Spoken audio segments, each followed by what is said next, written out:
معراج نبی صلی اللہ علیہ وآلہ وسلم شب معراج اسلام کی تاریخ میں ایک اہم واقعہ ہے اور اس پر ایمان لانا لازمی قرار دیا گیا ہے۔ امام جعفر صادق علیہ السلام نے فرمایا،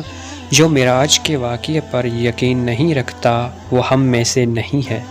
قرآن حکیم میں بھی اس مقدس رات کا ذکر ہے، جس میں واضح طور پر یہ دیکھا گیا ہے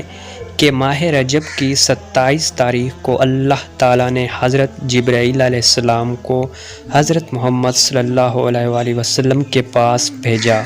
انہیں ساتوں آسمان کی سیر کے لیے، اور قرآن حکیم میں اس بابرکت سفر کو معراج کا نام دیا گیا ہے۔ 27 رجب کی رات حضرت جبرائیل علیہ السلام حضرت محمد صلی اللہ علیہ وآلہ وسلم کے گھر حاضر ہوئے